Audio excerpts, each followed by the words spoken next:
Baba Vanga's final whisper. The 2025 omen humanity wasn't ready for. There was no thunder in the skies, no sacred bells ringing through the mountains, no tidal wave to warn us. But something has stirred quietly, deeply, like a ripple through the fabric of fate. In the hidden silence of our time, a final whisper has begun to rise, spoken not by a scientist, not by a politician, but by a blind seer whose voice still echoes beyond the veil of this world. Her name was Baba Vanga, and her final prophecy? It wasn't about destruction. It wasn't about fire or floods. It was something far more unsettling about the fragile illusion of control we hold, and a moment in 2025 that could unravel everything we think we know. This is the journey of wisdom, and today we peel back the veil on one of humanity's most haunting warnings. So before we step into the unknown, make sure to like, subscribe, and share this with someone who seeks truth, because what we're about to reveal might just shift how you see the world forever. Number 1. Baba Vanga's life and reputation. Baba Vanga's life is one woven with mystery, hardship, and a strange magnetism that continues to stir curiosity even decades after her death. Born in 1911 in a small village that was then part of the crumbling Ottoman Empire, now in present-day Bulgaria, Vanga came from humble beginnings, growing up in deep poverty with little indication that her name would one day echo across continents.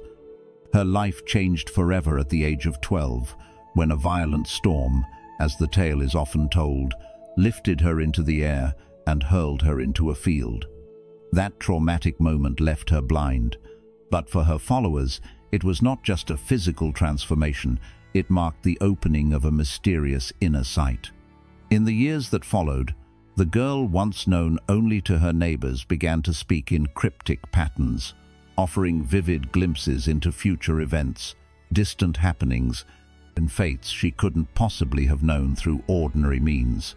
These uncanny insights gave rise to the belief that she had awakened a second sight, an ability to see beyond the physical world into the shadows of time itself. As whispers of her strange visions began to circulate beyond her village, people from across the Balkans, and eventually the wider world, traveled to seek her words.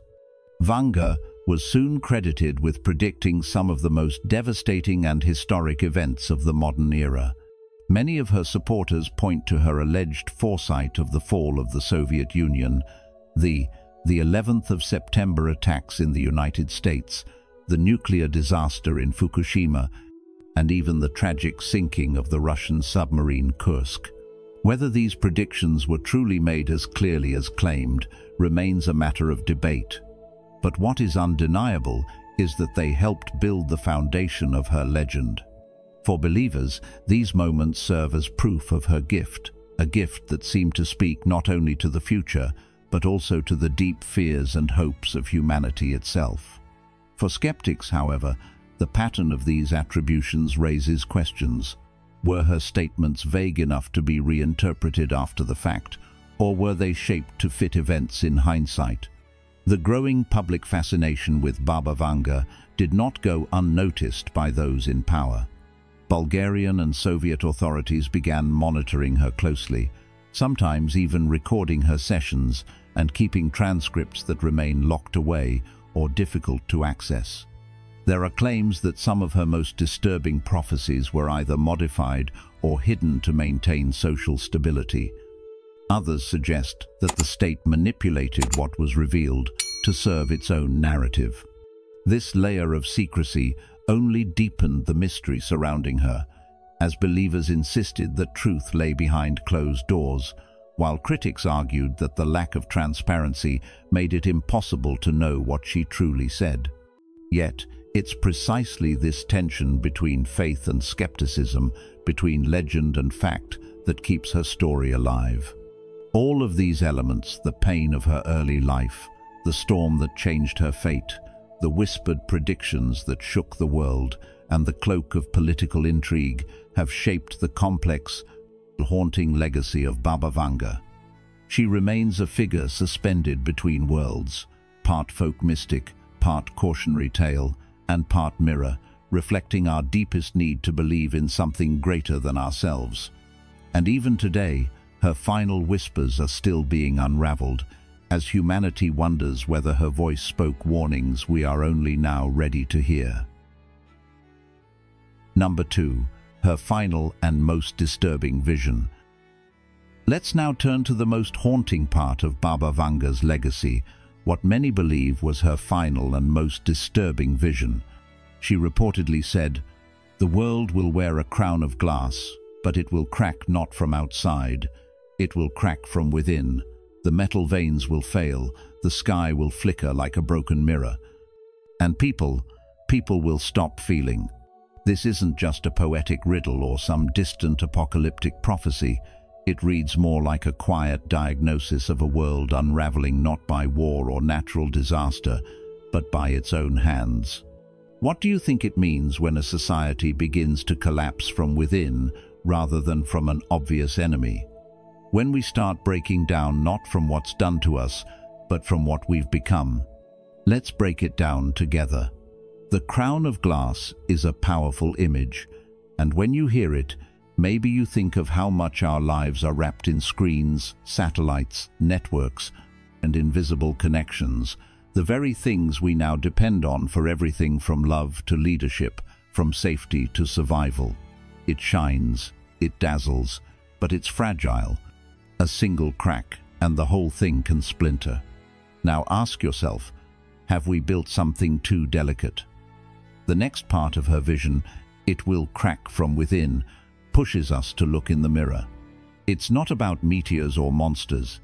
It's about burnout, over-optimization, systems so tight they leave no room for mistakes, and a growing disconnection between what we create and what truly sustains us. Whether it's politics, technology, or even our personal lives, so many structures today feel like they're just one bad decision away from falling apart. And when she speaks of the metal veins failing, we're reminded of all the systems that keep our world humming: electricity, the internet, logistics, communication networks. They work so well most of the time that we forget they can fail. But what happens when the grid goes down, when supply chains freeze, when your device can't connect, and no one knows why? These aren't dramatic Hollywood scenarios. They're subtle, creeping disruptions that expose how tightly wound our world really is. And yet, maybe the most chilling part of her message is the simplest one: people will stop feeling. That line hits differently. We live in an age where we're bombarded with news, opinions, tragedies, and distractions. Are we starting to feel too much all the time, or nothing at all? When everything is urgent, shocking, or sensational, do we lose our ability to care deeply? This emotional numbness, this flattening of empathy, might be the real warning. Because once people stop feeling, stop connecting, stop seeing each other as human, it becomes far easier for everything else to break down too. So what is Baba Vanga really trying to say here? That the danger isn't necessarily in the technology, the politics, or even the disasters themselves. It's in what we allow ourselves to become while chasing comfort, convenience, and speed. She invites us to reflect. Are we choosing systems that serve us, or ones that quietly erode our spirit? Are we building connections, or just more distractions? Are we listening to each other, or just reacting? The lesson in her vision isn't fear, it's awareness. If the collapse starts within, then so can the healing. We can protect the metal veins by creating stronger, more resilient systems.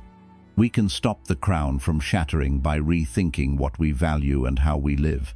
And most importantly, we can choose to keep feeling, because as long as we still care, there's still time to change the story. Number 3. Real-world signs of the crack. Now let's look closer at something that might feel uncomfortably familiar. Real-world signs that the crack Baba Vanga warned about may already be forming beneath our feet. Her words weren't random poetry. They reflected a pattern that's becoming easier to recognize once you start paying attention. These cracks aren't massive explosions or global catastrophes all at once. They're subtle, everyday failures that hint at a deeper fragility in the systems we rely on. Let me ask you, have you ever felt just how fragile the modern world really is, even if everything seems to be working just fine on the surface?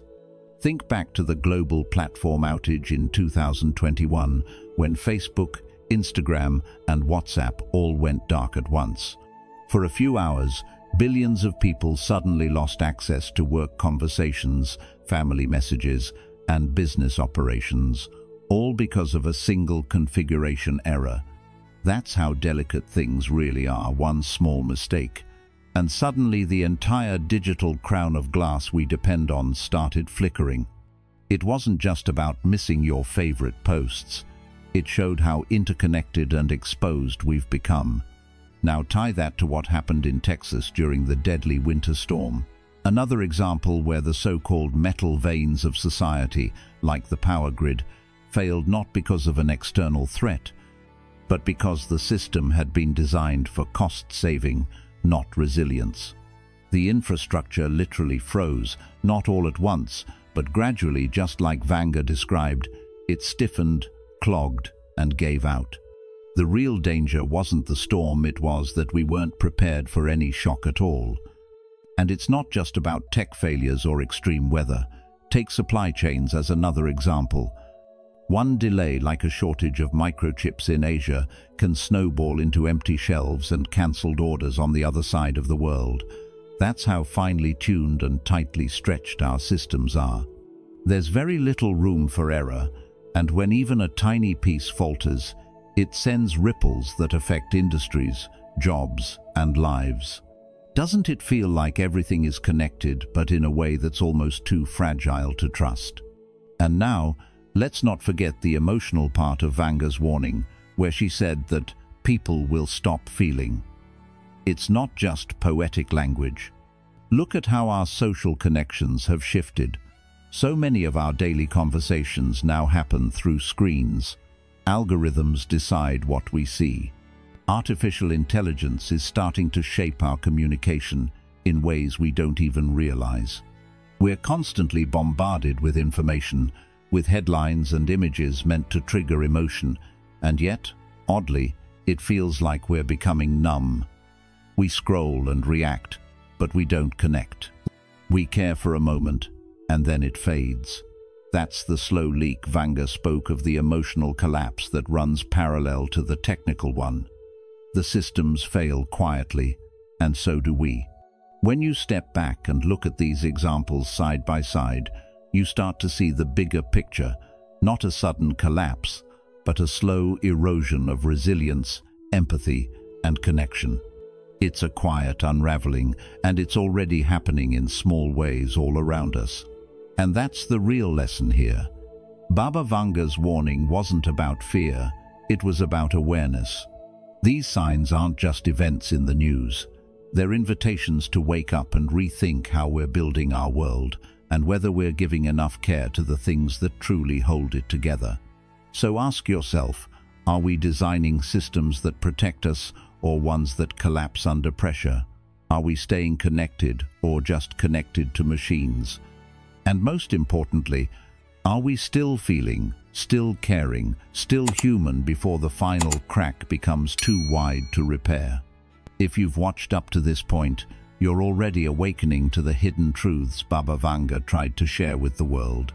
Comment below with, "I'm ready to show you're open to the wisdom and warnings of 2025. Don't go anywhere, there's still a powerful message waiting for you. Stay until the end to uncover what humanity was never prepared to face. Number 4. A dual message: collapse and rebirth. As we reach the final layer of Baba Vanga's warning, the part that many overlook, it becomes clear that her message wasn't just about collapse, it was about what comes after. The image of the crown of glass shattering is terrifying at first, but look deeper, and you'll find something more hopeful hiding in that breakage. Could it be that what we call collapse is really a kind of necessary cracking, like the shell of a chrysalis breaking open so that something new can be born? Vanga's message, if we listen closely, offers a dual vision, yes, of systems failing and emotional numbness spreading, but also of a return, a rediscovery, a rebuilding of something more rooted, more honest, and more human. Collapse, she seems to say, isn't just destruction, it's a clearing, a way for the brittle and unsustainable parts of our world to fall away, so that space can open for something real to grow. Have you noticed how, even in the midst of overwhelming change, some people are turning back to basics not out of nostalgia, but out of wisdom? Across the world, people are planting gardens, learning to fix things, creating local networks of support, and finding joy not in speed, but in slowness. These aren't random trends, they are quiet acts of resistance and readiness. We're seeing more people stepping away from the always-on hustle, choosing mindfulness over noise, and valuing depth over distraction. What does that tell us? It suggests that even as one way of life becomes too fragile to continue, another is quietly growing in the background, one that honors the rhythm of seasons, that remembers the importance of healing before rushing, and that seeks community instead of chasing online validation. In health too, the shift is visible. There's a rising awareness that real wellness isn't just about pills or quick fixes. It's about listening to our bodies, staying close to nature, embracing traditional and preventive practices, and creating lives that allow us to rest, reflect, and reconnect. Off-grid living, neighborhood gardens, energy-sharing cooperatives, and quiet retreats aren't signs of escape. They're blueprints for another kind of future. But Vanga's message makes one thing clear. This rebirth isn't guaranteed. It doesn't arrive on its own. It asks something of us: attention, humility, and a willingness to let go of systems built on extraction and begin instead to live by principles of care and reciprocity. So here's the question. Are we ready to make that shift, not just by waiting for change, but by becoming the change ourselves? As Vanga once said, only those who listen to the earth will remember how to speak to each other. It's a beautiful reminder that reconnection begins with listening to nature, to one another, and to the silence within. And the more we listen, the more we learn. That resilient communities need breathing room, that deep relationships need time and trust, and that a livable future is not built on speed or scale, but on small, deliberate habits that honor the earth and awaken awe. In the end, the message is clear. The world we're in may crack, but what grows after depends on what we're willing to care for and what we're brave enough to let go of. Number 5. The test of humanity. Now we arrive at what may be the most important part of Baba Vanga's message, the part that turns the spotlight away from events and disasters and shines it directly on us. Her final whisper wasn't just about what might break in the world, but what kind of people we choose to become as things begin to shift. Because in this view, the storm isn't just a threat, it's a test. Not a wrecking ball, but a mirror. And when pressure builds, when systems falter and uncertainty grows, the masks we wear tend to fall away. What's left is our true character, how we respond, how we treat others, how we decide what matters most. Have you ever noticed how crisis brings out either the best or the worst in people? That's exactly what Baba Vanga was pointing to. The real warning she gave us wasn't only about the structures that might collapse, but about the values we might lose if we're not paying attention. She challenged us not to ask, what will happen to the world, but rather, who will I be while it's happening?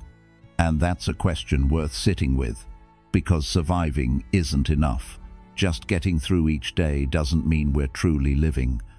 If we want to do more than endure, if we want to live fully and wisely, we have to protect the very things that make life meaningful. Attention that isn't pulled in 100 directions, empathy that doesn't disappear when the headlines get heavy, and real human connection that can outlast the noise of social media. These things don't happen automatically. They're like muscles. If we don't use them, they weaken. But if we practice them daily, even in small ways, they grow strong enough to carry not just us, but our families and our communities through difficult times. This test of humanity doesn't appear as some giant moment with dramatic music in the background. It shows up quietly in the choices we make every single day. Ask yourself, when you're tired, stressed, or overwhelmed, what do you default to? Do you go for convenience, even when it hides the truth? Or do you take the time to understand, even when it's uncomfortable? Do you spend your energy on endless scrolling and consuming content, or do you try to contribute something to your loved ones, your neighbors, or even just a stranger who needs help? Do you isolate yourself because it feels safer, or do you take a step toward connection, knowing that real safety comes from shared strength? And when no one's watching, are you performing a version of yourself, or are you cultivating character that will hold firm no matter the storm? These are the questions that reveal who we're becoming, not in theory, but in practice. And Vanga made it clear that true awakening isn't some mystical escape or spiritual high. It's deeply grounded. It means slowing down, letting go of the need to always be right, always be loud, always be first. It means building space in your life slack, not just efficiency so that you can be present when it really counts. It means refusing to treat others as the enemy, even when the world tries to divide us. It means making room in your day for wonder, for awe, so that your heart doesn't go numb and your vision doesn't shrink to only what's broken. Because here's the truth, the choice in front of us isn't some abstract, distant concept. It's happening right now in how we show up every day. We can sleepwalk through this slow unraveling, numbed by distraction and fear, or we can wake up and lean into renewal. We can rehearse collapse through our habits, or we can practice the kind of presence and care that lays the groundwork for rebirth. The storm might be unavoidable, but who we become in the middle of it, that's still up to us. And that's the final gift in Vanga's whisper. She didn't just warn us about what might fall. She gave us the tools to choose what can rise in its place. The lesson is clear. Pay attention. Keep your heart soft. Strengthen the ties that hold us together. Because what we practice now doesn't just shape how we survive, it shapes the kind of world we're walking into on the other side. Still with us? That means you're not afraid to face what others choose to ignore. Drop a truth seeker in the comments if you're ready to embrace what Baba Vanga foresaw. There's more ahead. Stay until the end to discover the revelation the world tried to silence. Number 6. Her final whisper. Her final whisper is perhaps the most profound of all, and it lingers in the mind like a soft echo that refuses to fade. They will come for answers, but they will only find mirrors. At first glance, it may sound like a riddle, but the deeper you sit with it, the clearer it becomes. This is not a puzzle meant to confuse, but a gentle redirection away from the endless search for external solutions and back toward the one place that often feels most uncomfortable to face: ourselves. In times of uncertainty, when the world seems to be teetering on the edge of change or collapse, we naturally search for someone to guide us, to tell us what will happen, to hand us the answers. But Vanga's final message suggests that the answers we seek won't be found in someone else's predictions. They will be found in the courage, clarity, and integrity we cultivate within. As the Buddha once said, "No one saves us but ourselves. No one can and no one may. We ourselves must walk the path." And this idea is echoed in Vanga's parting words. She's not warning us about an external enemy coming to destroy what we've built. She's inviting us to realize that the most dangerous cracks are not in our systems, but in our collective awareness. When people stop paying attention, when we become numb to each other's suffering, when we prioritize comfort over conscience, the structures around us begin to weaken. But the opposite is also true. When we choose presence over performance, when we take responsibility instead of giving in to blame or cynicism, when we act with care, even in a careless world, we begin to repair what's been fractured not just in society, but in ourselves. This whisper, then, is not passive. It's a call to action, a reminder that the future isn't just something waiting for us down the road. It's being shaped right now by the decisions we make each day. In what we pay attention to, in what we stand up for, in how we speak, how we listen, and how we care. We are what we repeatedly do, Aristotle once said. Excellence, then, is not an act, but a habit. Baba Vanga's last message affirms that same wisdom, that change is not a single moment, but something we rehearse constantly in the small, often unseen choices of our everyday lives. And perhaps that is the most empowering part of all. We are not powerless. Even if we can't control the larger forces of the world, we can always choose how we meet them. So the next time you find yourself asking, what will happen to the world? Pause and ask instead, how will I choose to show up today? Because the world doesn't just rise or fall on its own. It moves in rhythm with our awareness, our compassion, and our actions. In this sense, Baba Vanga didn't simply leave us with a prophecy, she left us with a responsibility, and that is the mirror she held up to humanity, not to reflect our fears, but to remind us of our power. Number 7. Practical advice, what you can start doing right now.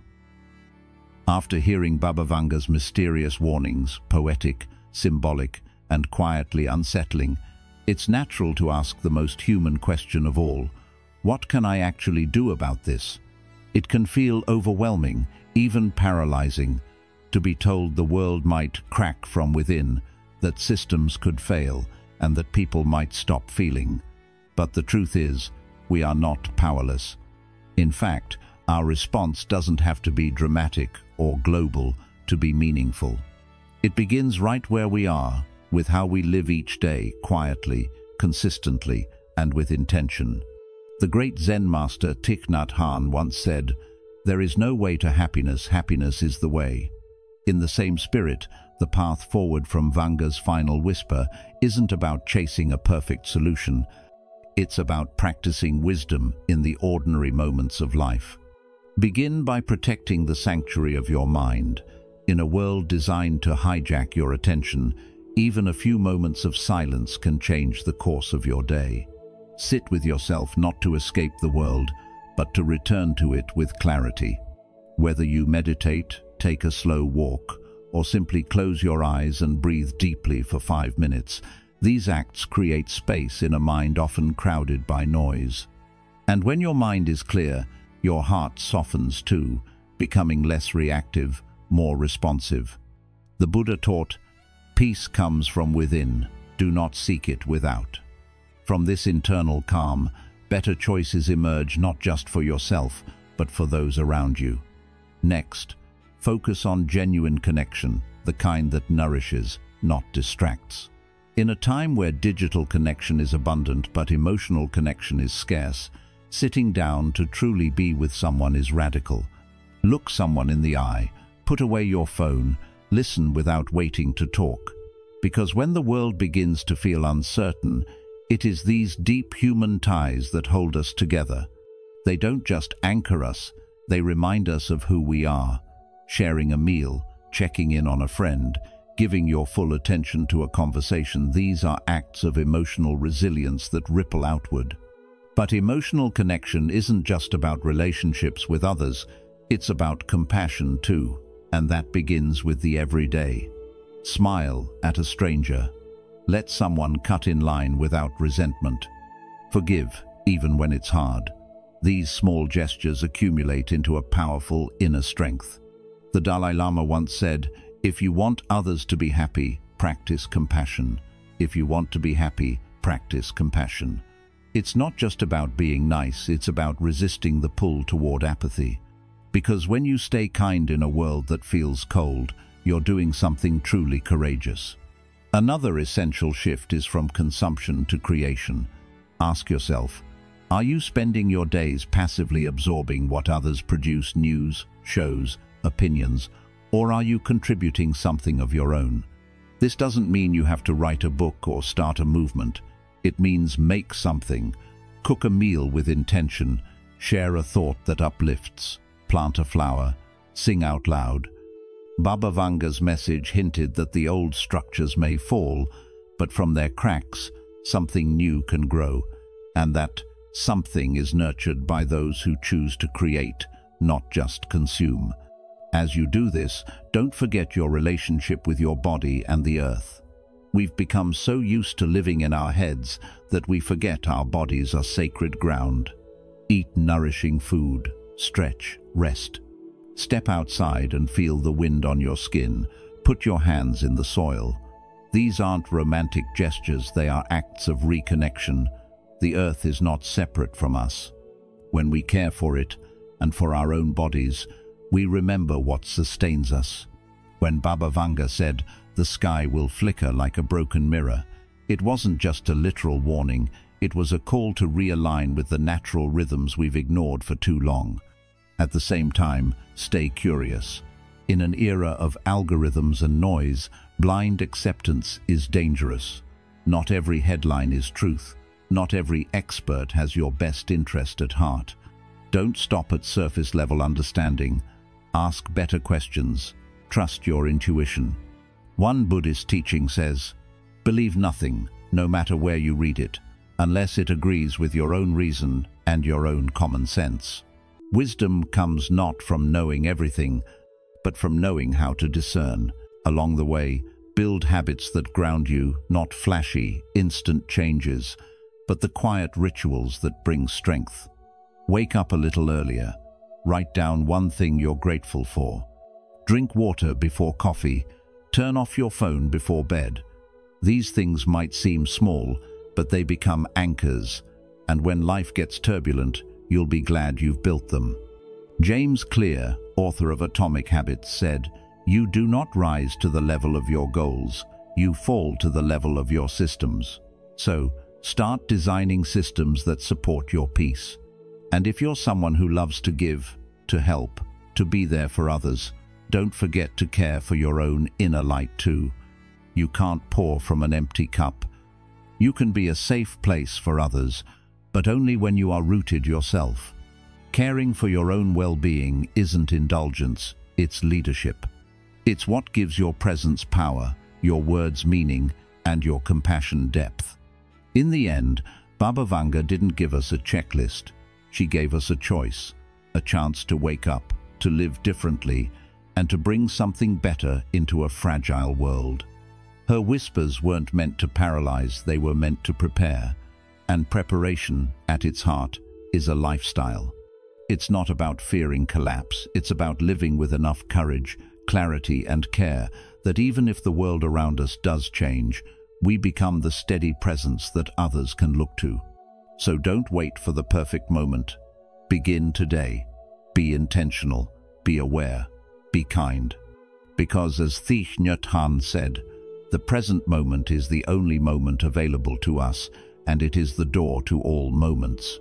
Let's choose to walk through that door not with fear, but with wisdom.